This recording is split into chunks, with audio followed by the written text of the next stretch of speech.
আসসালামু আলাইকুম ওয়া রাহমাতুল্লাহি ওয়া বারাকাতুহু। আমি যে সূরাটি থেকে আপনাদের সাথে কিছু কথা শেয়ার করব, সূরাটার নাম হচ্ছে সূরাতুল হুজুরাত। কি সূরা? সূরাতুল হুজুরাত।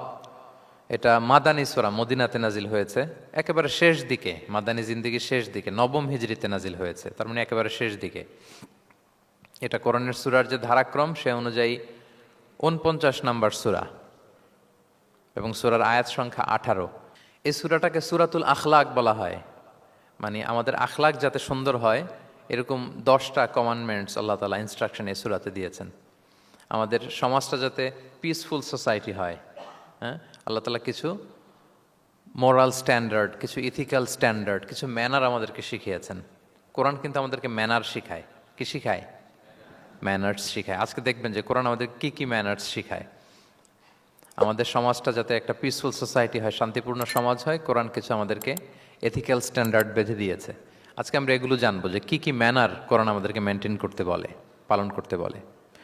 এবং আপনি আলোচনাটা পুরোটা শুনে আপনি নিজেই বুঝবেন যে আসলেই এই এই ম্যানার্সগুলো, এথিক্যাল স্ট্যান্ডার্ডগুলো, এই ভ্যালিউসগুলো যদি আমরা আমাদের সমাজে অ্যাপ্লাই করি, আমাদের সোসাইটিটা একটা শান্তিপূর্ণ সোসাইটি হয়ে যাবে ইনশাআল্লাহ। তাহলে কি কি ইনস্ট্রাকশন আল্লাহ তাআলা দিলেন to make our society a peaceful society, আমরা এটা দেখব। 1 নম্বরে আল্লাহ তাআলা যে ইনস্ট্রাকশনটি দিয়েছেন, শুরুতে বলে রাখা ভালো, মৌলিকভাবে 10টি দিক নির্দেশনা আল্লাহ তাআলা দিয়েছেন আমাদের সমাজটাকে শান্তিপূর্ণ করার জন্য। 10টা ম্যানার আল্লাহ তাআলা শিখিয়েছেন। আওয়াজ করে বলেন তো, মোট কয়টি নির্দেশনা? 10টি। আমরা গুনে গুনে সামনের দিকে আগাবো। 1 নম্বরে আল্লাহ তাআলা বললেন, ইয়া আইয়ুহাল্লাযীনা আমানু লা তুকদ্দিমু বাইনা ইয়াদাইল্লাহি ওয়া রাসূলিহি ওয়াত্তাকুল্লাহ ইন্নাল্লাহা সামিউন আলিম। ওহে বিশ্বাসীরা, তোমরা আল্লাহর রাসূল তোমাদেরকে যা করতে বলে এইটার চেয়ে বেশি অ্যাডভান্স হয়েও না, অতটুকুতেই থাকো, ওটাতেই কল্যাণ, ওটাতেই বরকত। আল্লাহ রাসূলের চাইতে বেশি বোঝা যাবে না, ওনারা যেটা বলেছেন এটাই ফাইনাল। মা কানা লিমুমিনিন ওয়ালা মুমিনাতিন ইযা কাদাল্লাহু ওয়া রাসূলুহু আমরান আইয়াকুনা লাহুমুল খিয়ারাতু মিন আমরিহিম। আল্লাহ রাসূল যদি আমাদেরকে কোনো নির্দেশনা দেয়, তখন কোনো বিশ্বাসীর জন্য এটা মানলেও চলে, না মানলেও চলে, এরকম ভাবা যাবে? আল্লাহ রাসূলের পক্ষ থেকে, আল্লাহর পক্ষ থেকে একটা আদেশ আসছে, এখন এই আদেশ আপনি মানলেও হয়, না মানলেও হয়, এরকম নাকি ব্যাপারটা? বলেন তো। বরং মানতেই হবে। বরং কি?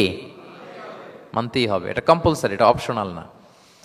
তাহলে সমাজকে শান্তিপূর্ণ করার 1 নাম্বার গাইডলাইন হচ্ছে আল্লাহ রাসূলের পক্ষ থেকে যে নির্দেশনা আসবে এটা আপনাকে কম্পালসারি টু অ্যাবাইড বাই, এটা মানতেই আপনাকে হবে। এবং রাসূল সাল্লাল্লাহু আলাইহি ওয়াসাল্লাম যেটা শিখিয়েছেন ওইটাই স্ট্যান্ডার্ড, এর চেয়ে আর ভালো করা যায় না। এক সাহাবী বেশি ইবাদত করতে যেয়ে বললেন যে আমি আজ থেকে সারা রাত তাহাজ্জুদ পড়ব, রাতে আর ঘুমাবো না।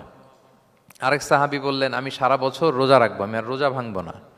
আরেক সাহাবী বলে আমি আমার স্ত্রীদের কাছে যাব না, আমি সন্ন্যাসী জীবনযাপন করব। তো রাসূল সাল্লাল্লাহু আলাইহি ওয়াসাল্লাম শুনে অপছন্দ করলেন, বললেন তোমরা নাকি এমন এমন বলেছ, আমি তো বিশ্বনবী রাহমাতাল লিল আলামিন, আল্লাহর হাবিব, আমি তো কোনো দিন রোজা রাখি, আবার কোনো দিন রাখি না। সোম বৃহস্পতিবারে রাখি, অন্যান্য দিন তো রাখি না। আবার রাতে আমি ঘুমাই, আবার তাহাজ্জুদও পড়ি, আবার আমি স্ত্রীদের সাথেও মেলামেশা করি। তো আমার এই ব্যালেন্স লাইফ লিড করেও তো আমি আল্লাহর শ্রেষ্ঠ হতে আমার কোনো সমস্যা হয় নাই, তোমাদের কি সমস্যা হলো? সুবহানাল্লাহ। দেখেন, ইসলাম খুব ব্যালেন্সড অ্যাপ্রোচে বিশ্বাস করে, ভারসাম্যপূর্ণ জীবন বিধান। তার মানে রাসূল সাল্লাল্লাহু আলাইহি ওয়াসাল্লাম যেটা শিখিয়েছেন ওইটাই স্ট্যান্ডার্ড। আপনি কি রাসূল সাল্লাল্লাহু আলাইহি ওয়াসাল্লামের চেয়ে বেশি মুত্তাকি হতে পারবেন? বুঝে থাকলে আওয়াজ করে বলুন, আল্লাহ রাসূলের চেয়ে বেশি বুজুর্গ হওয়া সম্ভব? মুত্তাকি হওয়া সম্ভব? আল্লাহওয়ালা হওয়া সম্ভব? তিনি যেটা শিখিয়েছেন ওইটাই স্ট্যান্ডার্ড। তাহলে প্রথম দিক নির্দেশনা হচ্ছে আল্লাহ রাসূলের চেয়ে বেশি বোঝা চলবে। ওনারা যে নির্দেশনা দিয়েছেন সেটা মানলেই জীবনের সুখ, সেটা মানলেই কি? 1 নাম্বার গাইডলাইন।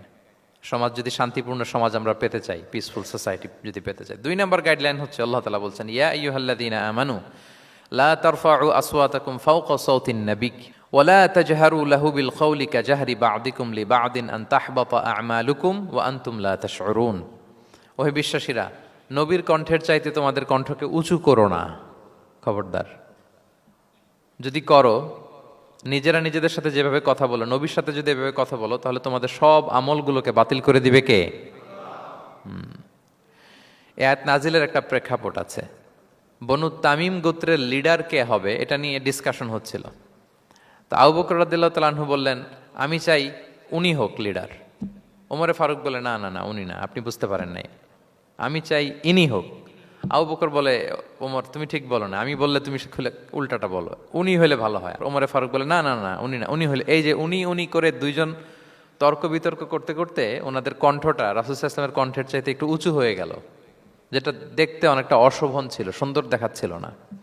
তো রাসূল সাল্লাল্লাহু আলাইহি ওয়াসাল্লাম সামনে বসা, ওনার সামনে উঁচু গলা করে কেউ কথা বলবে, এটা আল্লাহ বরদাস্ত করলেন না।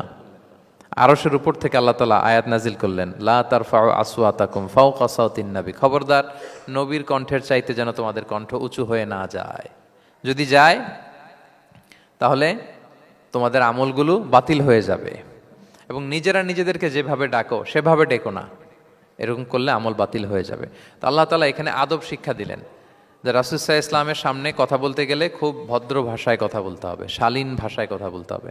মজার ব্যাপার হচ্ছে, আপনারা জানেন কিনা জানি না, যারা হজ উমরা করেছেন আপনারা দেখবেন যে রাসূল সাল্লাল্লাহু আলাইহি ওয়াসাল্লামের পবিত্র কবরের উপর এই আয়াতটা এখনো লেখা আছে যে লা তারফাউ আসওয়াতাকুম ফাওকা সাওতিন নবী, নবীর কণ্ঠের চাইতে যেন কণ্ঠ উঁচু হয়ে না যায়।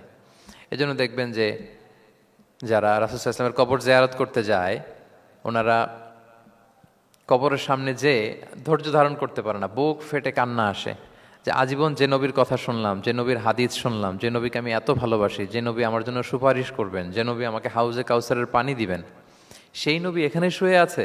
এটা ভাবতেই মুমিন হৃদয়ে বাঁধ ভাঙা কান্নার জোয়ার আসে, হাউমাউ করে কাঁদতে ইচ্ছে করে, কিন্তু ওখানে আওয়াজ করা যায় না, কারণ ওখানে লেখা লা তারফাউ আসওয়াতাকুম ফাওকা সাওতিন নবী, নবীর দরবারে বড় গলায় আওয়াজ করে কোনো শব্দ উচ্চারণ করা যাবে না। খুব ভদ্র বিনম্র চিত্তে রাসূল সাল্লাল্লাহু আলাইহি ওয়াসাল্লামের রওজার সামনে দাঁড়িয়ে আমরা সালাম পাঠ করি। তো এই নিয়মটা শুধু যে রাসূল সাল্লাল্লাহু আলাইহি ওয়াসাল্লামের জন্যই খাস তা নয়, আমাদের আব্বা আম্মা, আমাদের শিক্ষক, মুরব্বী, আধ্যাত্মিক নেতা, ধর্মীয় গুরু, ইসলামী আন্দোলনের বড় লিডার, এরকম যে কারো সামনে বড় গলায় উঁচু গলায় আওয়াজ করে কথা বলা যাবে না, বরং সেখানে ভদ্রতা, এটিকেটস, নম্রতা, এটা বজায় রাখতে হবে। এটা বুঝতে পেরেছেন? হ্যাঁ। পাশাপাশি রাসূল সাল্লাল্লাহু আলাইহি ওয়াসাল্লাম একবার দুপুরবেলায় ওনার ঘরে শুয়েছিলেন। সূরার নাম হচ্ছে সূরাতুল হুজুরাত, মনে আছে তো আপনাদের? সূরার নাম কি? হ্যাঁ, হুজুরাত মানে হচ্ছে কম্পার্টমেন্ট বা অ্যাপার্টমেন্ট, যেখানে মানুষ থাকে আর কি। রাসূল সাল্লাল্লাহু আলাইহি ওয়াসাল্লাম এরকম 9টা হুজরাখানা ছিল। আপনার বাংলাদেশে ইমাম সাহেবের হুজরাখানা এই শব্দটার সাথে পরিচিত না সবাই? এই হুজরাখানা থেকে আল হুজরাত। রাসূল সাল্লাল্লাহু আলাইহি ওয়াসাল্লামের 9 জন স্ত্রী এই 9টা হুজরাতে থাকতেন, এবং এগুলো মসজিদে নববীর সাথে অ্যাটাচ করা ছিল। দুপুরে খেয়ে রাসূল সাল্লাল্লাহু আলাইহি ওয়াসাল্লাম কাইলুলা করছেন, বিশ্রাম নিচ্ছেন। হঠাৎ কিছু বেদুইন লোক, যাদের মধ্যে সভ্যতার ছোঁয়া লাগেনি, তারা এসে রাসূল সাল্লাল্লাহু আলাইহি ওয়াসাল্লামকে ডাকতে আরম্ভ করলো, ইয়া মুহাম্মদ উখরুজ ইলাইনা, ইয়া মুহাম্মদ উখরুজ, এই মুহাম্মদ বেরো বেরো, কথা আছে, এই মুহাম্মদ বেরো বেরো। মানে কেমন যেন বন্ধুরে ডাকতেছে, মনে হচ্ছে বন্ধুকে ডাকতেছে। আল্লাহ তাআলা এটা বরদাস্ত করলেন না, বললেন খবরদার, নিজেরা নিজেদেরকে যেমনে ডাকো, নবীকে যদি অমনে ডাকো, তোমার ঈমান আমল সব বাতিল হয়ে যাবে, খবরদার, সব বাতিল হয়ে যাবে। বরং ওনাকে যখন সম্বোধন করবে তখন ডাক দিবে খুব ভদ্র ভাষায়, বলতে হবে ইয়া নবী আল্লাহ, ইয়া রসুল আল্লাহ, ইয়া হাবিব আল্লাহ, এরকম ভদ্রোচিতভাবে রাসূল সাল্লাল্লাহু আলাইহি ওয়াসাল্লামকে ডাকতে হবে। তাহলে রাসূলের সামনে কণ্ঠ উঁচু করার কারণে আল্লাহ তাআলা এই আয়াত নাজিল করলেন, এবং এই আয়াত নাজিলের পরে উমরে ফারুক রাদিয়াল্লাহু তাআলা এত ভয় পেলেন। এরপরে রাসূল সাল্লাল্লাহু আলাইহি ওয়াসাল্লামের সামনে কথা বলতে গেলে উনি এত আস্তে কথা বলতেন, ওই যে বেশি জোরে যদি কথা বলে তাহলে আমার সব আমল বাতিল হয়ে যাবে, এত আস্তে বলতেন। রাসূল সাল্লাল্লাহু আলাইহি ওয়াসাল্লাম জিজ্ঞেস করা লাগতো, ওমর কি বললে, আবার বলো তো, একটু জোরে বলো ওমর, আরেকটু জোরে বলো, আরেকটু জোরে বলো। সুবহানাল্লাহ। মানে এত মিন মিন করে, এত ক্ষীণ ক্ষীণ শব্দে ওমর ফারুক কথা বলতে লাগলেন যে রাসূল সাল্লাল্লাহু আলাইহি ওয়াসাল্লামের বুঝতে কষ্ট হচ্ছিল কথা। তখন তিনি বলতেন, ওমর আরেকটু জোরে বলো না, কি বললে বুঝলাম না, আরেকটু জোরে বলো। ওনারা এতটা ভয় পেয়েছিলেন এই আয়াত নাজিল হওয়ার পরে। তাহলে 2 নাম্বার ইনস্ট্রাকশন হচ্ছে, মুরব্বী, শিক্ষক, উস্তাজ, ধর্মীয় গুরু, আধ্যাত্মিক নেতা, ইসলামী আন্দোলনের বড় নেতা, এরকম রেসপেক্টেড কারো সামনে উচ্চবাচ্য করে কথা বলা উচিত না। এটা আদবের খেলাফ, শিষ্টাচারের খেলাফ। আর আমরা বলেছি এই সূরাটা আমাদের শিষ্টাচার নিয়ে কথা বলে, সামাজিক রীতিনীতি, শিষ্টাচার, এটিকেটস নিয়ে কথা বলে। তাহলে এই যে 2টা ইনস্ট্রাকশন গেল। 3 নম্বর ইনস্ট্রাকশন হচ্ছে আল্লাহ তাআলা বললেন, ইয়া আইয়ুহাল্লাযীনা আমানু, ওহে বিশ্বাসীরা, ইন জাআকুম ফাসিকুম বিনাবাইন ফাতাবায়ানু, কোনো পাপাচারী যদি কোনো নিউজ নিয়ে আসে, বিশ্বাস করার আগে নিউজটা যাচাই করে নিও। আন তুসিবু কওমান বিজাহালাতিন ফাতুসবিহু আলা মা ফাআলতুম নাদিমিন, যদি তোমরা বিশ্বাস করে ফেলো তাহলে কোনো কমের উপর হয়তো এমন ডিসিশন নিয়ে নিতে পারো যে ডিসিশনের কারণে পরে তোমাদেরকে পস্তাতে হবে। তাহলে 3 নাম্বার ইনস্ট্রাকশন হচ্ছে নিউজ একটা শুনলেই বিশ্বাস করা যাবে, এটাকে ভেরিফাই করতে হবে। কি করতে হবে? You have to verify and cross check the authenticity of the news. নিউজটা সঠিক কিনা আপনাকে ক্রস চেক করতে হবে, শুনলেই বিশ্বাস করা যাবে না। এটা বর্তমান সময়ের সাথে অনেক বেশি প্রাসঙ্গিক। এত হোক্স নিউজ এখন, এত এত রুমার্স, এত ফেক নিউজ সোশ্যাল মিডিয়াগুলোতে, ইভেন মেইন স্ট্রিম মিডিয়াও যা প্রচার করে সবই যে আপনি বিশ্বাস করতে পারবেন তাও না, ওইটাও একটু ক্রস চেক করে নিতে হবে। এদেরও কিছু প্রোপাগান্ডা থাকে আবার, হ্যাঁ, এরাও নিউজকে এমনভাবে অনেক সময় করে তাদের সুবিধার্থে। সো আপনার চোখ কান খোলা রেখে অনেকগুলো নিউজ একসাথে মিলিয়ে তারপরে বিশ্বাস করতে হবে। কিন্তু আমাদের সরল মনা অনেক ভাইদের যেটা হয়, ফেসবুকে একটা কিছু দেখে আমরা মনে করি যেটা সঠিক, ফলে কি করি? শেয়ার দিয়ে ফেলি। কি করি? শেয়ার দেই। আবার আপনার বন্ধুরা শেয়ার দেয়, ফলে মুহূর্তে একটা রুমর, একটা গুজব ছড়িয়ে পড়ে সমাজে, কিন্তু আদতে এটার সাথে কোনো মিলই নাই বাস্তবতার। এরকম হয় কি হয় না বলেন তো? দেখেন ইসলাম কত সুন্দর একটা নিউজকে ভেরিফাই করার জন্য আমাদেরকে নির্দেশ দিয়েছে। ফাতাবাইয়ানু মানে ক্রস চেক করো। কোনো সংবাদ আসলেই চিলে কান নিয়ে গেছে শুনলে চিলের পিছনে দৌড় দিবেন নাকি? না আগে প্রথমে কি করবেন? এটা দেখে নিতে হবে যে আসলে কি কান নিয়ে গেল না রয়ে গেল। এই আয়াত নাজিলের একটা প্রেক্ষাপট আছে, সেটা কি? 5ম হিজরিতে বনুল মুস্তালেকের যুদ্ধে যখন আল্লাহ হাবিব সাল্লাল্লাহু আলাইহি ওয়াসাল্লাম জয়লাভ করলেন, বনুল মুস্তালেকের সবাই মুসলিম হলো। রাসূল ইসলাম তাদেরকে দিনের দাওয়াত শিখিয়ে বললেন, বছর শেষে তোমাদেরকে জাকাত পে করতে হবে, আর জাকাতের এই টাকা নেয়ার জন্য আমি একজনকে পাঠাবো বছর শেষে। তো বছর শেষে তিনি বনুল মুস্তালেকের যে লিডার হারিস ইবনে মিরারের কাছে আল ওয়ালিদ ইবনে উকবা নামে জাকাতের কালেক্টর এক সাহাবীকে তিনি পাঠালেন যে যাও তুমি যে জাকাত নিয়ে আসো। তো উনি গেলেন, উনি আসবেন শুনে বনুল মুস্তালাকের সবাই পল্লী থেকে বের হয়ে মরুভূমির মাঝখানে তলোয়ার টলোয়ার নিয়ে, ঘোড়া টোরা নিয়ে তাকে ওয়েলকামিং রিসেপশনের জন্য, রেড কার্পেট রিসেপশনের জন্য সবাই দাঁড়ায় আছে যে নবীর সাহাবী আসবে, জাকাত কালেক্ট করতে, আমরা জাকাত দিব। এখন ওই সাহাবী যখন গেলেন, সবাইকে এরকম ঘোড়া তলোয়ার এরকম সাজসজ্জা নিয়ে দাঁড়ায় থাকার কারণে উনি ভয় পেয়ে গেলেন। উনি ভাবছে আমাদের মনে হত্যা করার জন্য দাঁড়ায় আছে। উনি আর এটা ঠিকঠাক না জেনে অ্যাবাউট টার্ন ফিরে গেলেন মদিনায়, যে বলে ইয়া রাসূলুল্লাহ, বনুল মুস্তালিক তো সব মোরতাদ হয়ে গেছে, এরা তো আর মুসলিম, এরা তো আমাকে মারার জন্য সব দাঁড়ায় আছে। আসলে বলেন তো কথাটা কি সত্য না মিথ্যা? একেবারে মিথ্যা। রাসূল সাল্লাল্লাহু আলাইহি ওয়াসাল্লাম এই কথা শুনেই বিশ্বাস করলেন সরল মনে। বিশ্বাস করেই খালিদ ইবনে ওয়ালিদ রাদিয়াল্লাহু তাআলা আনহুকে বললেন, অ্যাটাক বনুল মুস্তালিক, বনুল মুস্তালিকে অভিযান পরিচালনা করো। সাথে সাথে আল্লাহ বললেন, নবী রাখেন, আস্তে অ্যাটাক করেন, একটু থামেন নবী, একটু রাখেন। আপনি যার কাছ থেকে শুনেছেন সে মিথ্যা বলেছে, অসত্য কথা বলেছে, আসলে ঘটনা এমন নয়। আজকে তার কথার উপর বেস করে আপনি যে খালিদ ইবনে ওয়ালিদকে অভিযান পরিচালনা করতে বললেন, সে যে যদি অ্যাটাক করে কয়েকজনকে হত্যাও করে ফেলতো, এই যে রক্তপাত হতো, ব্লাড শেড, এটার দায় কিন্তু আপনি এড়াতে পারতেন, কারণ আপনি আদেশ দানকারী। আল্লাহ রাসূল সাল্লাল্লাহু আলাইহি ওয়াসাল্লামকে থামালেন আল্লাহ তাআলা আয়াত নাজিল করে যে আপনি ক্রস চেক করেন। পরে রাসূল সাল্লাল্লাহু আলাইহি ওয়াসাল্লাম ক্রস চেক করে লোক পাঠিয়ে জানলেন যে না, এমন কিছুই নয়, তারা কেউ মোরতাদ হয় নাই, সবাই তারা মুসলিমই আছে, তারা ওয়েলকামের জন্য আসছিল, উনি ভাবছে যে ওনাকে হত্যা করার জন্য দাঁড়ায় আছে। তাহলে চিন্তা করছেন যুগে যুগে এই সমস্যা আছে না নাই বলেন?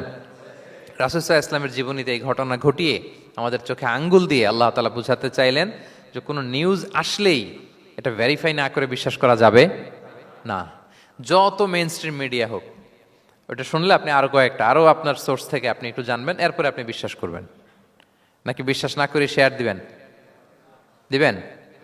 আপনি কি জানেন যে একটা কথা শুনেই ক্রস চেক না করে অ্যাকশনে যাওয়াতে কত পরিবার ভেঙে যায়, কত সম্পর্ক ভেঙে যায়? আমাদের মধ্যে এই প্রবণতা আছে। আপনার ছেলের ব্যাপারে একজন একটা কথা বললো, এসে ছেলের মারপিট, জিজ্ঞেসও করেন না এটা। আপনার মেয়ের ব্যাপারে একজন এসে একটা বাজে কথা বলছে, এসেই আপনি মেয়ের সাথে খারাপ আচরণ। আপনার ওয়াইফের ব্যাপারে একজন বললো আর কি যে ভাই আপনি এখানে, ভাবিকে তো দেখলাম ওইখানে আরেকজনের সাথে, আপনি এসেই আপনার স্ত্রীর উপর চড়াও অথবা গায়ে হাত তুললেন। তো হতে পারে যে ওই ভদ্রলোক অন্য কোনো মহিলাকে দেখেছে যে দেখতে আপনার স্ত্রীর মতো, এরকম হতে পারে কি পারে না বলেন? তো এই যে আপনি ক্রস চেক না করে, ভেরিফাই না করে যে অ্যাকশনে গেলেন, এতে সমস্যা হবে না সমাজে? পরিবার ভাঙে, সমাজে সম্পর্ক নষ্ট হয়, কলহ বাঁধে। এই জন্য আল্লাহ তাআলা বলেন যে সোসাইটিটাকে যদি পিসফুল করতে চাও, ইযা জাআকুম ফাসিকুম বিনাবাইন ফাতাবায়ানু, নিউজ আসলেই বিশ্বাস করো না, you have to cross check, you have to justify and you have to verify the news. মনে থাকবে? তাহলে আজকে থেকে ফেসবুকে একটা পেলে আমরা কি করব? শেয়ার দিয়ে দিব। কি শেয়ার দিবেন না? কি করব? যাচাই বাছাই করব, ক্রস চেক করব। এখন অবশ্য ক্রস চেক করার জন্য কিছু কিছু প্ল্যাটফর্ম বেরিয়েছে। তারা অবশ্য যেগুলো খুব বেশি ছড়িয়ে পড়ে নিউজ, সেগুলো যদি ভুল হয় তারা ক্রস চেক করে তারা সামাজিক সচেতনতা তৈরি করে। তো আমরা প্রত্যেকেই দায়িত্বশীল হলে এই গুজবগুলো স্প্রেড করা থেকে আমরা বিরত থাকতে পারি। নিউজ শুনলেই আমরা এখন বিশ্বাস করব না, আগে ক্রস চেক করে নেব, তা না হলে আমরা বিপদে পড়তে পারি। কি বলেন?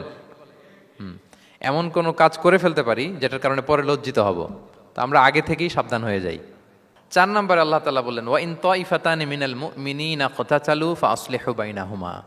বিশ্বাসীদের মধ্যে 2 গ্রুপ যদি মারামারি লাগে তাহলে তুমি মিলিয়ে দাও, ইসলাহ করো, ইসলাহু যাতিল বাইন, মিলিয়ে দাও, মীমাংসা করে দাও, বিরোধ নিষ্পন্ন করে দাও। অনেক সময় হয় না যে 2 ভাই ঝগড়া লেগেছে, 2 বন্ধু ঝগড়া লেগেছে, অথবা স্বামী স্ত্রীর মধ্যে কোনো কারণে বিরোধ, হ্যাঁ, 2 পার্টি ঝগড়া লাগছে, এরকম আছে না নাই? তখন ফাসলিহু বাইনাহুমা, তাদের মধ্যে আপোষ মীমাংসা করে দাও। হ্যাঁ, মীমাংসা করে দাও, ইসলাহ, রিকনসিলিয়েশন করো, ওয়ার্ক অ্যাজ এ মিডিয়েটর, মধ্যস্থতাকারী হিসেবে কাজ করো। তো আমরা সমাজে কি করি দেখেন তো, একটু মিলিয়ে নেন। 2 জন ঝগড়া লাগছে, আমরা কি করি? হ্যাঁ, কি করেন? আরো লাগিয়ে দেন। সর্বনাশ! তাই তো আপনাদের ওয়াজি করতেছি আমি না, তাদেরকে আরো ঝগড়ায় মাতিয়ে তোলা যাবে না, লাগিয়ে দেওয়া যাবে না, বরং ঝগড়া থামিয়ে দিতে হবে। কি করতে হবে? কয়েক জায়গায় কৌশল করে মিথ্যা বলা জায়েজ, সহিহ হাদিসে এসছে। এর মধ্যে একটা আছে, 2 জন মানুষের মধ্যে সম্পর্ক নষ্ট, তাদের সম্পর্ক জোড়া লাগিয়ে দেওয়ার জন্য আপনি কৌশল করে মিথ্যা বলতে পারেন। যেমন ধরেন যে 2 জনের সাথে কথা হয় না, দা কুমড়া সম্পর্ক, আপনি একজনকে বললেন যে ভাই ওই দিন তো ওই লোক আপনার ব্যাপারে অনেক প্রশংসা করলো। সে তো শুনে অবাক হবে, কিরে আমার প্রশংসা কি বললো, এমন এমন বললো। তো এটা শুনে ওই লোকের ব্যাপারে তার মনটা একটু নরম হবে। আবার তাকে বললেন যে উনি তো আপনার ব্যাপারে এরকম একটা পজিটিভ কমেন্ট করলো, সেও অবাক হবে, তাই নাকি, তার সাথে আমি এত ভুল বোঝাবুঝি, আসলে লোকটা তো তাইলে ভালো। এই যে 2 জনকে আপনি এমন কিছু কথা কৌশল করে বললেন, ফলে তাদের মধ্যে একটা হৃদ্যতা তৈরি হবে। হঠাৎ দেখবেন যে একজন আরেকজনকে দেখে সালাম দিয়ে কথা বলে, কোলাকুলি করে, সেই আগের যেই শত্রুতা সব নিমেষে শেষ হয়ে গেছে। ঠিক কিনা বলেন? হ্যাঁ, এই যে মধ্যস্থতাকারী আপনি হলেন, এজন্য আল্লাহ তাআলা আপনাকে সওয়াব দিবেন। তাহলে বিবাদমান 2 গ্রুপ দেখলে আমরা আজ থেকে আরো ঝগড়া লাগিয়ে দিব না মিলিয়ে দিব? রাসূল সাল্লাল্লাহু আলাইহি ওয়াসাল্লাম বলেন, আলা উখবিরুকুম বিআফদালা দারাজাতিম মিন সাদাকাতি ওয়াস সিয়ামি ওয়াস সালাহ। নামাজ, রোজা, সাদাকা, এর চেয়ে একটা বড় মর্তবার ভালো কাজ আছে, সেটা কি আমি তোমাদের বলবো না? সাহাবারা বলল, বলেন। আল্লাহ রাসূল সাল্লাল্লাহু আলাইহি ওয়াসাল্লাম বললেন, সেটা হচ্ছে ইসলাহু যাতিল বাইন, 2 পক্ষকে মিলিয়ে দেয়া, বিবাদমান 2 গোষ্ঠীকে কি করা? মিলিয়ে দেয়া। এটা নামাজ, রোজা, সাদাকা, এর চেয়েও বেশি সওয়াবের কাজ। দেখেন, আমরা ইসলামটা বোঝার ক্ষেত্রে আমাদের কত ল্যাকিংস। আমরা মনে করি শুধু লম্বা দাড়ি রাখলাম, তাসবিহ একটা নিলাম, আর জিকির করতেছি দিন রাত এক করে, এরপরে নামাজ পড়তে পড়তে কপালে দাগ ফেলে, এই বোধহয় ভালো কাজ, এই সব ভালো আমিই করে ফেললাম। কিন্তু দেখেন, রাসূল ইসলাম বলেছে না, সমাজে বিবাদমান 2টা গ্রুপকে যদি মিলিয়ে দাও, এটা নামাজ, রোজা, সাদাকার চেয়ে বেশি সওয়াব তুমি পাবে। তাহলে এখন থেকে যদি আমরা বিবাদ দেখি কি করব? মিলিয়ে দিব। কখনো আমরা ঝগড়া আরো বাদিয়ে দিব না। আগুন যদি লাগে সেখানে পানি ঢালবো নাকি তেল ঢালবেন? কি ঢালবেন? অনেকে কি ঢালে? আরো দাউ দাউ করে জ্বালাতে চায় না, না, এটা করা যাবে না, বরং আমরা মিলিয়ে দিব ইনশাআল্লাহ। বলেন সবাই। আল্লাহর হাবিব সাল্লাল্লাহু আলাইহি ওয়াসাল্লাম তিনি এই কাজটা করতেন। মক্কা থেকে মদিনায় গেলেন, মদিনায় আউস খাজরাজ 2টা গোত্র, বছরের পর বছর যুদ্ধ, উনি যেই মিলিয়ে দিলেন। রাসূল সাল্লাল্লাহু আলাইহি ওয়াসাল্লাম এই যে সংলাপ, তারপর রিকনসিলিয়েশন, মিডিয়েশন, মধ্যস্থতা, এগুলোতে এক্সপার্ট ছিলেন। যে যুদ্ধ থামে না, এই যুদ্ধ মিলিয়ে দিলেন। কত প্রাণ গেল এই যুদ্ধে, কিন্তু রাসূল সাল্লাল্লাহু আলাইহি ওয়াসাল্লাম যেই আউস খাজরাজ এখন ভাই ভাই হয়ে গেছে, ভাই ভাই করে দিলেন, ভ্রাতৃত্বের বন্ধনে ওনাদেরকে আবদ্ধ করে দিলেন আল্লাহর হাবিব সাল্লাল্লাহু আলাইহি ওয়াসাল্লাম। এবং সহিহ বুখারীতে একটা বাব আছে, বাবের শিরোনাম হচ্ছে বাবু কওলুল ইমাম ইযহাবু বিনা নুসলিহ বাইনাকুম, মানে আমাকে নিয়ে চলো আমি মিলিয়ে দিব। এটা ছিল রাসূল সাল্লাল্লাহু আলাইহি ওয়াসাল্লামের বিখ্যাত বাণী। ঝগড়া একটা লাগছে, রাসূল ইসলাম বলতে, আরে আমি আসি না, আমাকে নিয়ে যাও, আমি মিলাই দেবো। কোথাও কিছু হয়েছে, আমাকে নিয়ে যাও, আমি তো আছি, মিলাই দেবো। রাসূল ইসলাম এসেছেনই মানুষকে মিলানোর জন্য, গড়ার জন্য এসেছেন, ভাঙার জন্য নয়। তাহলে 4 নাম্বার যেটা আমরা জানলাম, যে বিবাদমান দুই পক্ষকে আমরা কি করব, মনে থাকবে? এই যে আমি শুরুতে বলেছিলাম, যে একটা শান্তিপূর্ণ সমাজ যদি আপনি গড়তে চান, তাহলে এই 10টা ইনস্ট্রাকশনের কোনো বিকল্প নাই। এখানে সোশ্যাল নর্মস, কিছু মোরালিটি, কিছু ভ্যালিউজ, বিশেষ করে ম্যানার্স আমাদেরকে শিখিয়েছেন আল্লাহ তাআলা। তাহলে 4টা জানলাম, কয়টা? 5 নম্বরে আল্লাহ বলেন, ইয়া আইয়ুহাল্লাযীনা আমানু লা ইয়াসখার কওমুন মিন কওম আসা আন ইয়াকুনু খায়রাম মিনহুম। ওহে বিশ্বাসীরা, তোমরা একে অপরকে তুচ্ছ তাচ্ছিল্য করো না, হাসি ঠাট্টা করো না, কাউকে সুখরিয়া মানে কাউকে তুচ্ছ করা, কাউকে নিয়ে ব্যঙ্গ করা, হাসি তামাশা করা, এটা করো না, এটা কবিরা গুনাহ। মানে এমন কোনো কথা বলো না যাতে তোমার ভাইয়ের মনে কষ্ট হয়, এরকম কিছু বলা যাবে না। আমরা অনেক সময় এটা করে ফেলি, এমন কথা বলি যেটাতে আরেক ভাই বা আরেক বোন কষ্ট পায়। আমরা খুব সিম্পলি বলি, কিন্তু এটা কবিরা গুনাহ। এটা কি? বিশেষ করে তার আকৃতি নিয়ে আপনি কিছু বলতে পারবেন না, এটা বড় কবিরা গুনাহ। এটাকে বডি শেমিং বলে। কি বলে? বডি শেমিং হারাম। কারণ বডি স্ট্রাকচার, এটাকে আমার ইচ্ছে মতো হয়েছে না আল্লাহ বানাইছে? আচ্ছা, আপনি যে এত সুন্দর ফর্সা, কে বানালো? হ্যাঁ, আবার আরেকজন যে একটু শ্যামবর্ণের, তাকে কে বানালো? আপনি লম্বা, কে বানালো? কেউ খর্বাকৃতির, খাটো, তাকে কে বানালো? তাহলে আপনি আকৃতি নিয়ে তাকে যদি ঠাট্টা করেন, আসলে কি ঠাট্টা কি তাকে করা হলো নাকি আল্লাহকে? কারণ আসল ডিজাইনারটা কে? হুয়াল্লাযী ইউসাউবিরুকুম ফিল আরহামি কাইফা ইয়াশা। আল্লাহ তাআলা তোমাদেরকে যেমন চেয়েছেন ঠিক তেমন মাতৃগর্ভে তোমাদেরকে ডিজাইন করেছেন, তোমাদের আকৃতি দিয়েছেন। এজন্য কারো আকৃতি নিয়ে অবজ্ঞা করা, তুচ্ছ করা, হেয় করা, এটা প্রকারান্তরে আল্লাহকে অবজ্ঞা করার সমান। দ্য ক্রিয়েটর, যিনি স্রষ্টা, তাকে আপনি অবজ্ঞা করেছেন, ঠিক কিনা বলেন? তাহলে এখন কারো আকৃতি নিয়ে কিছু বলবেন? আমরা বাংলাদেশে এরকম বলি না? বেশি মোটা হলে তাকে একটা নাম দিয়ে ফেলি। হ্যাঁ, কি বলি? কি বলেন? মোটু। তারপর কেউ চিকন হলে তাকে একটা নাম দিয়ে ফেলি, চিকন আলী। এরপর ধরেন যে কারো হয়তো নাক ছোট, চোখ ছোট, তাকে চাকমা বলে আমাদের এলাকায়। হ্যাঁ, নাক ছোট, চাকমা। তো এটা হইলো? তো সে কি নিজে তার নাককে এরকম বানাইছে? এরকম নানা ধরনের আকৃতির অনেক কিছু হতে পারে। এই যে বডি শেমিং, এটা হারাম। এটা কি? এবং জরিপে এসেছে অনেক বাচ্চারা স্কুলে যেতে চায় না তার দেহের বিভিন্ন আকৃতি নিয়ে, তার বন্ধুরা তাকে টিস করার কারণে। খুব মোটা সে, তাকে নিয়ে তার ফ্রেন্ডরা এমন কথা বলে, সে আর স্কুলে যাওয়ার প্রতি আগ্রহ ফিরে পায় না। তো এটা কত বড় সামাজিক সমস্যা আপনি খেয়াল করেছেন? হ্যাঁ, কখনো কারো আকৃতি নিয়ে কোনো কমেন্টস করা যাবে? কারণ আকৃতিটা দিয়েছে কে? এটা খবরদার, এটা বড় কবিরা গুনাহ। আব্দুল্লাহ ইবনে মাসউদ রাদিয়াল্লাহু তাআলা আনহু, এই সাহাবী, ওনার পা দুইটা ছিল চিকন, চিকন পা। উনি একবার আরাক গাছের চূড়ায় উঠেছেন, মেসোয়াকের ডাল ভেঙে মেসোয়াক করবেন। বাতাসের ঝাপটা, ওনার লুঙ্গিটা একটু সরে গিয়েছে, পা দুইটা দেখা গিয়েছে। তো এত চিকন পা দেখে সাহাবারা সবাই হাসতেছে নিচে। রাসূল ইসলাম বললেন, ব্যাপার কি, তোমরা হাসো কেন? বলে যে ইবনে মাসউদের পা গুলো দেখে দেখেনি রাসূল কত চিকন পা, হাসতেছে। রাসূল ইসলাম রাগান্বিত হলেন, বললেন, ওই সত্তার শপথ যার হাতে আমার আত্মা, ওই আল্লাহর কসম করে আমি বলি, লাহুমা আফকালু ফিল মিজান মিন উহুদ, এই পা দুটো মিজানের পাল্লায় রাখা হলে কিয়ামতের দিন উহুদ পাহাড়ের চেয়ে বেশি ভারী হয়ে যাবে। তার মানে এত সম্মান ইবনে মাসউদের, সম্মান আল্লাহর কাছে, কল্পনা করেন, উহুদ পাহাড়ের চেয়ে বেশি ভারী হয়ে যাবে। কিন্তু আমরা অনেক সময় এই মানুষের আকৃতি নিয়ে তুচ্ছ তাচ্ছিল্য করি। রাসূল সাল্লাল্লাহু আলাইহি ওয়াসাল্লামের একজন স্ত্রী ছিল, নাম সফিয়া। কি নাম? সফিয়া বিনতে হুয়াই ইবনুল আখতাব। উনি আকৃতিতে কিছুটা খাটো ছিলেন এবং একটু স্থূলাকৃতির ছিলেন। তো এটাকে একটু ইঙ্গিত করে আম্মাজান আয়েশা রাদিয়াল্লাহু তাআলা আনহা একবার একটা শব্দ ব্যবহার করেছেন, মানে শব্দ দিয়ে কৌশলে বুঝিয়েছেন, তানি কসিরা, মানে আপনার সেই খাটো স্ত্রী সফিয়া। নারীদের মধ্যে এটা থাকে স্বাভাবিক, মানবীয় কারণে। একাধিক স্ত্রী হলে মানবীয় কারণে একটু জেলাসি বা একটু কিছু বিষয় থাকে, এটা থেকে মানুষ বেরোতে পারে না, এবং সেটা নবীদের স্ত্রীরাও সেটা থেকে বেরোয়া সম্ভব ছিল না।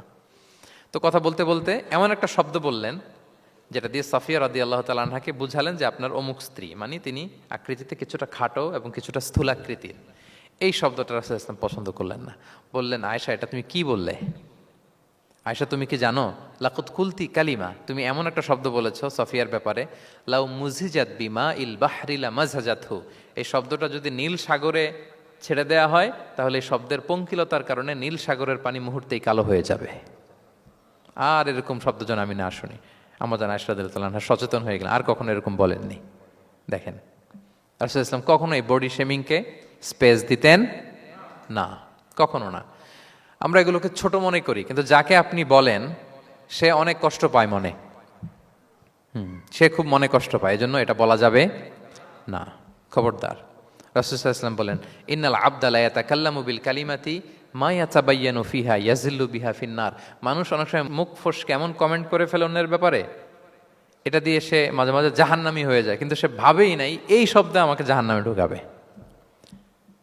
কারণ এই মুখ দিয়ে যা বেরোয় এটা বলতে অনেক সাবধানে। রাসূল ইসলাম বলেছেন, দুইটা অঙ্গের গ্যারান্টি যদি কেউ আমাকে দেয় আমি তাকে জান্নাতের গ্যারান্টি দেই। মাইয়াদমান লি মা বাইনা লিহিয়াইহি ওয়া মা বাইনা রিজিলাইহি আদমান লাহুল জান্নাহ। দুই অঙ্গের গ্যারান্টি যে দেয় তাকে আমি জান্নাতের গ্যারান্টি দেই। এক হচ্ছে দুই চোয়ালের মাঝখানে যা আছে মানে জিহ্বা, এই জিহ্বার গ্যারান্টি যদি দেয়। আরেকটা হচ্ছে দুই পায়ের মাঝখানে যা আছে মানে মানুষের প্রাইভেট। এই দুইটা অঙ্গের গ্যারান্টি যদি কেউ দেয় যে এই দুই অঙ্গ দিয়ে আমি কোনো পাপ কাজ সংগঠিত করব না, বিশ্বনবী সাল্লাল্লাহু আলাইহি ওয়াসাল্লাম বলেন আমি আমার ওই উম্মতকে জান্নাতের গ্যারান্টি দেই।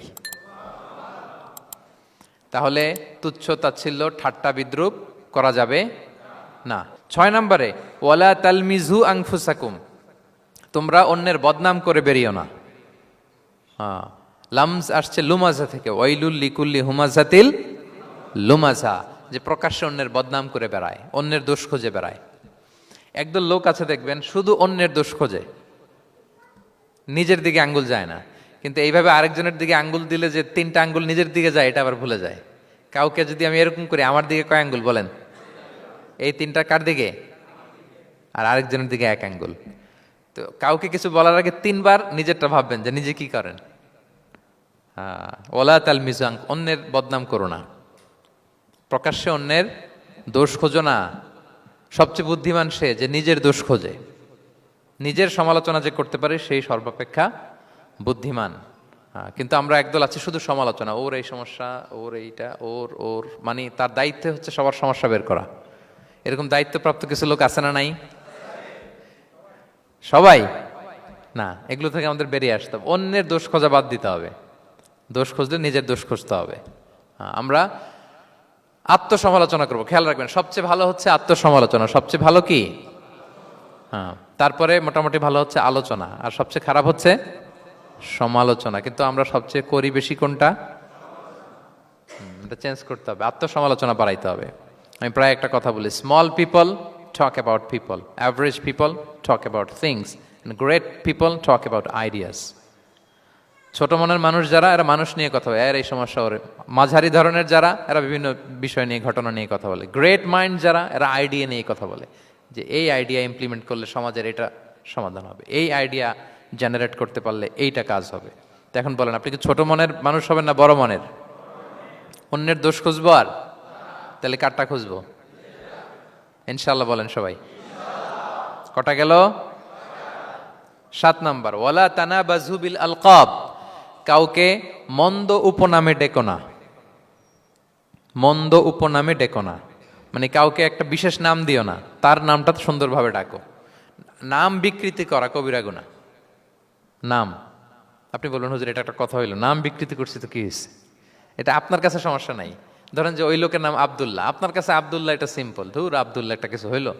কিন্তু যার নাম আব্দুল্লাহ তার কাছে এটা অনেক দামি। তার কাছে কি? কারণ এটা তার পরিচয় বহন করে।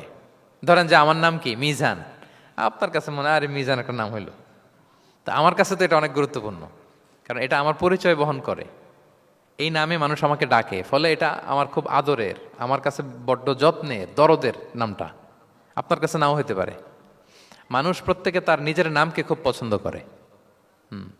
দেখবেন যে মানুষ কাগজ পেলে নিজের নামটা লেখে, সিগনেচার দেয় একটা, দেখবেন দেয়। এরপর দেখবেন যে সি বিচে ঘুরতে গেলে বালুর মধ্যে নিজের নামটা লিখে, দেখবেন লিখে। শুধু তাই না, লিখে আবার একটা লাভ আঁকে, লাভ চারদিকে আঁকে। কেন আঁকে? কারণ এই নামটা সে পছন্দ করে অনেক, এটা তার কাছে গুরুত্বপূর্ণ, আপনার কাছে নাও হতে পারে। এজন্য প্রত্যেকের নামটা তার কাছে খুব আদরের, যত্নের। তার নামটা আপনি সুন্দরভাবে বলবেন। নাম আপনি বিকৃত করতে পারবেন না। এটা কি গুনাহ? সগীরা, কবিরা গুনাহ। এটা আমরা সমাজে করি, নাম বিকৃত করি। না, নাম বিকৃত করা যাবে না। ওয়ালা তানাবাযু বিল আলক, মন্দ নামে ডেকো না। আমাদের সমাজে এটা আছে। দেখবেন যে বাবা মা সুন্দর নাম রেখেছে আবু বকর, ওকে ডাকে বক্কইরা। আছে না এরকম? তারপর নাম রেখেছে ধরেন আব্দুল কুদ্দুস, ওকে ডাকে। নাম রেখেছে আব্দুল ওয়াক্কাস, ওকে ডাকে। এই বিকৃতি আপনি করতে পারবেন? কারণ কিয়ামতের দিন আপনার নাম ধরে, আপনার বাবার নাম ধরে ডাকা হবে। তুদআউনা ইয়াউমাল কিয়ামাতি বিআসমাইকুম ওয়া আসমাই আবাইকুম। কিয়ামতের দিন তোমার নাম, তোমার বাবার নাম, যখন আপনাকে ডাকবে ফেরেশতারা, আপনার নাম এবং আপনার বাবার নাম ধরে ডাকা হবে। এজন্য রাসূল সাল্লাল্লাহু আলাইহি ওয়াসাল্লাম বলেন, ফা আহসিনু আসমাক, তোমাদের নামগুলো সুন্দর রেখো, নাহলে সেই দিন ডাকবে বল্টুর ছেলে কল্টু দাঁড়াও। তখন এই কোটি কোটি মানুষের সামনে আপনি এই নাম নিয়ে দাঁড়াবেন আর লজ্জায় পড়বেন। আর যদি বলে আব্দুর রহমানের ছেলে আব্দুল্লাহ, আসো, কত সুন্দর। নামগুলো ভালো আলেম দিয়ে ক্রস চেক করে, কনসালটেশন করে এরপরে রাখবেন। আর কাউকে মন্দ নামে কখনো ডাকা যাবে না। তার বংশের কোনো খারাপ কিছু দিয়ে তাকে ডাকা যাবে না। ধরেন একজনের বাবা ছিল চোর, কিন্তু তার সন্তান সে সৎ মানুষ হইতে পারে না। এখন বাবার কথা কি আপনি চোরের পোলা বলে ডাকতে পারবেন? না, আপনি ডাকবেন না, বলতে পারবেন না, কারণ সে তো ভালো। তাহলে নাম বিকৃত করা, মন্দ উপনামে ডাকা, এটা কবিরা গুনাহ। এটা আমরা কখনো করব? মনে থাকবে প্রিয় ভাইরা? আচ্ছা, ৮ নম্বরে আল্লাহ তাআলা বলছেন, ইয়া আইয়ুহাল্লাযীনা আমানু জিতানিবু কাসীরাম মিনায-যন, ওই বিশ্বাসীরা তোমরা ধারণা থেকে বেঁচে থাকো। ইন্না বা'দা-যন্নি ইসমুন, কিছু কিছু ধারণা আছে এটা পাপ। ধারণা, অ্যাজাম্পশন করে কথা বলা নিষেধ। ধারণার উপর বেস করে কথা বলা যাবে। অনেকে ধারণার উপর কথা বলে। বেশিরভাগ ধারণাই মিথ্যা হয়। ধারণার বেশিরভাগ কি হয়? সো আপনি ধারণা, বেসড অন ধারণা আপনি কোনো কথা বলতে পারবেন, মানে যেটাকে আমরা বাংলায় বলি আন্দাজে কথা বলা। বাংলা আমরা কি বলি? আন্দাজে আপনি কিছু বলতে পারবেন না, আপনাকে নিশ্চিত হইতে হবে। আমরা খালি চোখে যা দেখি, বাস্তবে ওই ঘটনা নাও হতে পারে এরকম। হোয়াট এভার উই সি, এটা রিয়েল সিনারি নাও হতে পারে, কিন্তু ভেতরে হয়তো এমন কিছু একটা আছে যেটা আমরা জানি না। এজন্য ধারণা করে কথা বলা নিষেধ ইসলামে। ওয়া ইন্না যন্না লা ইউগনি মিনাল হাক্কি শাইআ, আল্লাহ বলেন ধারণা কখনো সত্যের বিকল্প হতে পারে না। আপনাকে সত্যটা জেনে বলতে হবে। আপনি ধারণার উপর কিছু বলতে, আমরা এরকম সমাজে অনেক করি, অনেক।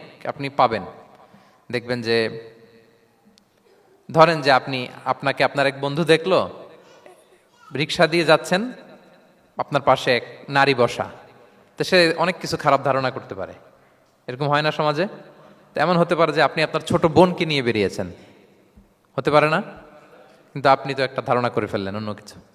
বা আপনার ভাগ্নিকে নিয়ে বের হয়েছেন, আপনার আপন খালাকে নিয়ে বেরিয়েছেন কোনো কাজে, ডাক্তারের কাছে বা কিছু একটা হতে পারে। কিন্তু তাকে দেখেই আমি এদিক সেদিক বলতে আরম্ভ করলাম যে ওকে তো দেখছি এরকম এরকম এরকম। আছে না নাই? আমাদের সমাজে আমি দেখেছি যে কারো যদি ঠোঁট কালো হয়, তো মানুষ ধারণা করে নেয় লোকটা মনে হয় সিগারেট খায়। কিন্তু সিগারেট সেবন করা ছাড়াও কারো ঠোঁট কালো হতে পারে কি পারে না বলেন? এই যে এগুলো সমাজে প্রচলিত। বিয়ে করার পর পর ইমিডিয়েট যদি কেউ একটা গাড়ি কিনে বা হুন্ডা কিনে, এটা কি বলে বলেন তো? এই বোধহয় শ্বশুর বাড়ি থেকে যৌতুক নিয়ে আসছে। দেখছেন, এরকম ভুরি ভুরি আপনি সমাজে পাবেন যে আন্দাজে, ধারণার উপরে আমরা অনেক কথা বলে ফেলি, কিন্তু নিশ্চিত না হয়ে আপনি কোনো কমেন্টসে যেতে পারবেন না। এটা একেবারে নিষেধ। ৯ নম্বরে আল্লাহ বললেন, ওয়ালা তাজাসসু, গোয়েন্দাগিরি করো না, স্পাইগিরি করো না, অন্যের ব্যক্তিগত বিষয় নিয়ে খোটাখুটি করো না। এরকম স্বভাব আমাদের অনেকের আছে না নাই? অনেকে দেখবেন যে অনেকের প্রাইভেট বিষয় নিয়ে খোঁচাখুচি করতে সে বড্ড মজা পায়। আছে এরকম? এটা হারাম। আওয়াজ করে বলুন, এটা কি? ওয়ালা তাজাসসু, গোয়েন্দাগিরি করো না। Everyone has personal space and no one should interfere someone's personal space.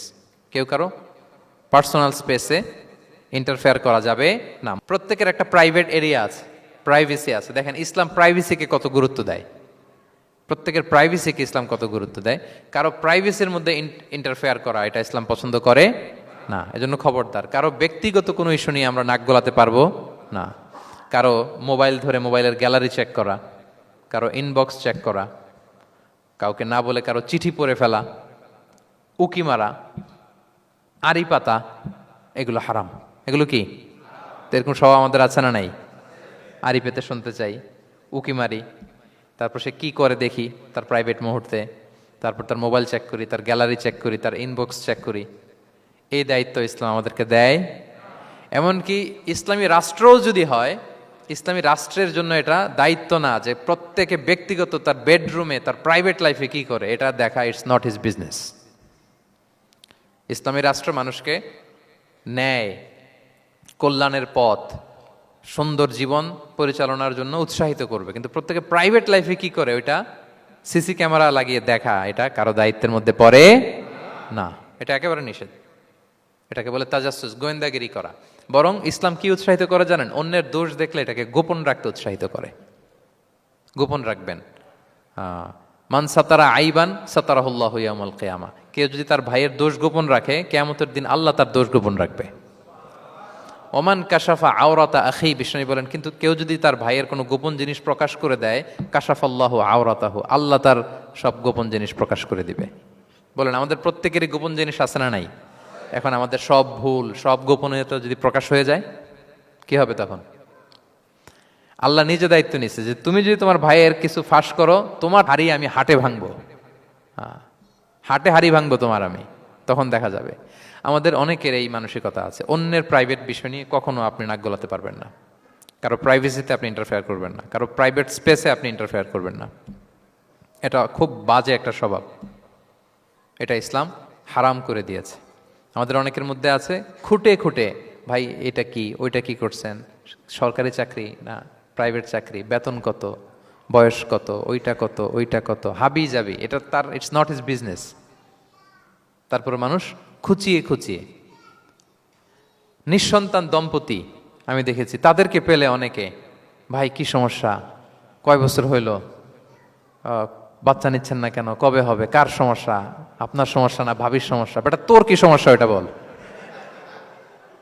একজন নিঃসন্তান দম্পতি তারা কি স্ট্রাগলের মধ্য দিয়ে যায় আপনি জানেন? এটা তার জন্য পরীক্ষা। ওই পরীক্ষার মধ্যে আপনি খুঁচিয়ে খুঁচিয়ে, মানে সে kind of he is a gynaecologist, সে আপনার ইয়ে করতেছে, ট্রিটমেন্ট দিচ্ছে, ভাই কি হয়েছে, এইটা ওইটা, তাদেরকে বিব্রত করে একটা পরিস্থিতিতে ফেলা, এম্বারাসিং একটা সিচুয়েশনে ফেলা, এটা হারাম। এই ম্যানারগুলো ইসলাম আমাদেরকে ধরে ধরে শেখায় যে এটা তোমার বিজনেস না, তুমি খুঁচিয়ে খুঁচিয়ে মানুষের ব্যক্তিগত বিষয় যেটাতে সে বিব্রত বোধ করে, এগুলো তুমি জিজ্ঞেস করতে পারো না। আল্লাহ বলেছেন খবরদার, ওলা তাজাসসু, ওলা তাজাসসু, গোয়েন্দাগিরি করো না, কারো ব্যক্তিগত বিষয় না। অনেকের এটাতে খুব ইন্টারেস্ট, কার স্ক্যান্ডাল বেরোইছে, প্রায় দেখবেন যে এরকম দেখা যায়, অমুক নেতার স্ক্যান্ডাল ফাঁস, অমুক নায়কের স্ক্যান্ডাল ফাঁস। তোমার স্ক্যান্ডাল কবে ফাঁস হবে এটা বলো? নিজের চরকায় তেল দিতে হবে, আরেকজনের কি হলো, তার কি ভুল আছে, দোষ ত্রুটি আছে, ওগুলো খুঁজে দেখার জন্য আল্লাহ আমাকে দুনিয়ায় পাঠায়। তাহলে আমরা যেন কারো প্রাইভেসি হ্যাম্পার না করি প্রিয় ভাইরা, এটা ইসলাম আমাদেরকে উৎসাহিত করে, নির্দেশনা দেয় যে আমরা কারো প্রাইভেট কোনো ইস্যু নিয়ে নাক গলাবো না, ব্যক্তিগত বিষয়ে নাক গলাবো না, কারো দোষ দেখলে এটা আমি গোপন রাখবো। কি করব? আনলেস ইউ আর এ জাজ, আপনি বিচারক, আপনার কাছে আসছে, তখন আপনি বিচার করবেন। কিন্তু এমনি এমনি আপনি জাজমেন্টাল হতে পারবেন না। You can not jump to the conclusion, একটা কিছু আন্দাজে বলে ফেলতে পারবেন না। এই দায়িত্ব আপনাকে দেয়া হয়নি।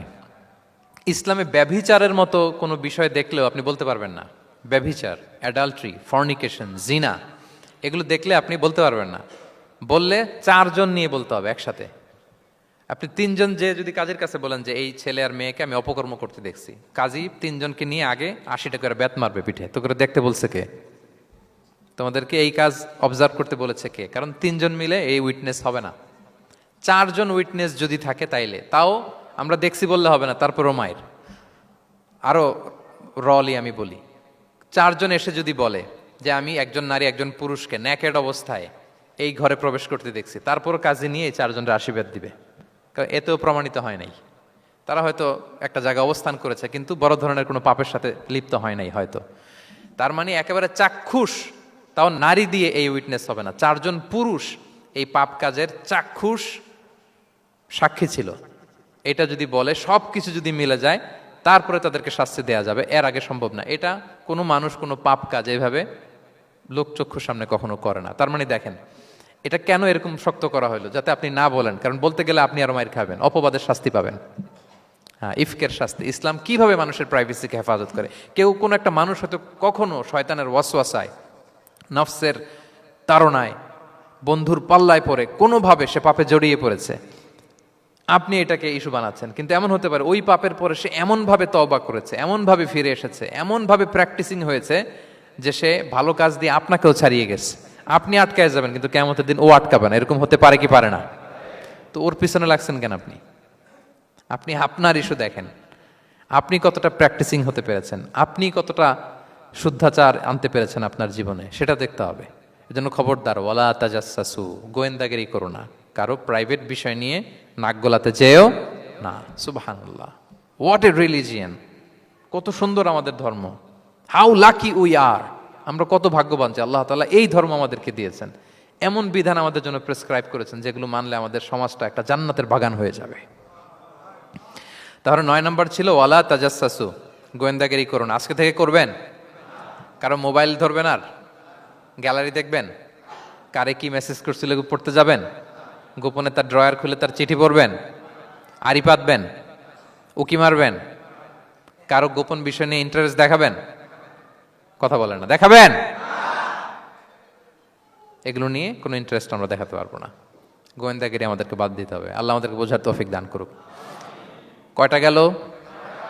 আর একটা, লাস্ট নাম্বার। আল্লাহ বলেন, সর্বশেষ আল্লাহ বলেন, ওয়ালা ইয়াগতাব বা'দুকুম বা'দা, একে অপরের পরনিন্দা চগলখুরি করো না। ইয়াগতাব মানে গীবা, গীবত করো না। আইয়ুহিব্বু আহাদুকুম আইয়াকুলা লাহমা আখিহি মাইতান ফাকারিহতুম, তোমরা কি চাও যে তোমরা তোমাদের মৃত ভাইয়ের গোশত ভক্ষণ করবে? মানে যে ব্যক্তি গীবত করে সে যেন তার মৃত মরা ভাইয়ের পচা গোশত খায়। গীবত করা, গীবত কাকে বলে? রাসূল সাল্লাল্লাহু আলাইহি ওয়াসাল্লাম বলেন, গীবত হচ্ছে যিকরুকা আখাকা বিমা ইয়াকরাহু, তোমার ভাইয়ের অনুপস্থিতিতে তোমার ভাই সম্পর্কে এমন কিছু বলা যেটা শুনলে সে অপছন্দ করে, এমন কিছু বলা যেটা শোনা সে পছন্দ করে না। তো এক সাহাবী বলেন, ইয়া রাসূলুল্লাহ আফারাআইতা ইন কানা ফি মা আকুল, হে আল্লাহর রাসূল, আমার ভাইয়ের মধ্যে যদি আসলেই সেই সমস্যাটা থাকে তাইলেও কি গীবত হবে? রাসূল সাল্লাল্লাহু আলাইহি ওয়াসাল্লাম বললেন, আরে তাইলেই তো গীবত হবে। ওই দোষ যদি থাকে, ওটা তার অনুপস্থিতি যদি বলে বেরো তাইলেই তো গীবত হবে। আর ওই দোষ যদি না থাকে তাহলে তো অপবাদ হবে, এটা তো আরো বড় গুনাহ, ওটা তো বহতান। তাহলে এই গীবা, ইংরেজিতে বলে ব্যাক বাইটিং, ইংরেজিতে কি বলে? এই ব্যাক বাইটিং, চগলখুরি বা পরনিন্দা, আরবিতে বলে গীবাত। এই গীবত আমরা করব না।